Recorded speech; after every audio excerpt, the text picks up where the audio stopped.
Happy Sunday po sa lahat. Kaya nakasibilyan lang tayo ngayon par dahil araw ng linggo. Yun talaga dito ang pag araw ng linggo. Nakasibilyan ka lang para mag-robing dyan sa area, sa ceiling area sa loob ng store. Kaya kanina par sa dami ng tao talaga. Hindi basta-basta ang trabaho ng isang robing dahil ang dami mong minomonitor.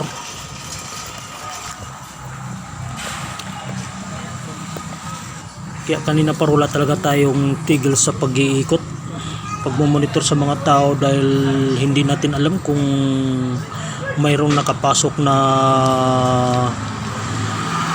yung mga masamang magsamantala dahil sa sobrang dami ng tao.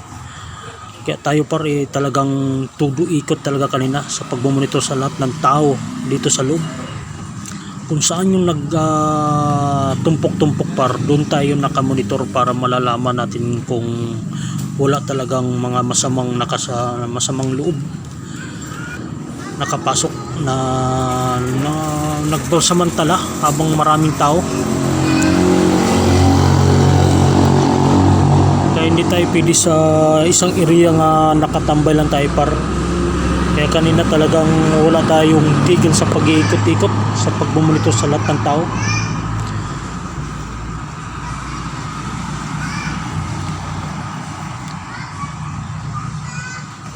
Kaya kung saan yung maraming tao, doon tayo nakatambay.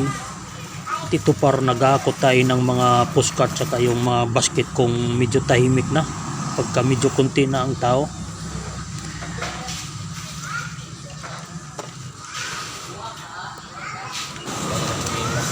Dito na naman tayo sa istit naka-duty. Pag dito tayo naka-duty par, kailangan talaga lahat ng lumalabas dito may gate pass.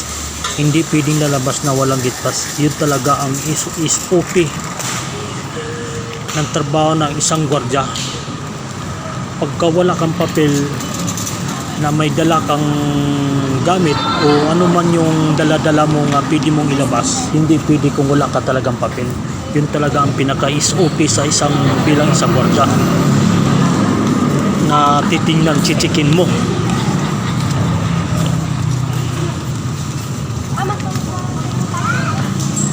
Kaya hanggang dito na lang para. Maraming salamat sa inyong panonood. Please support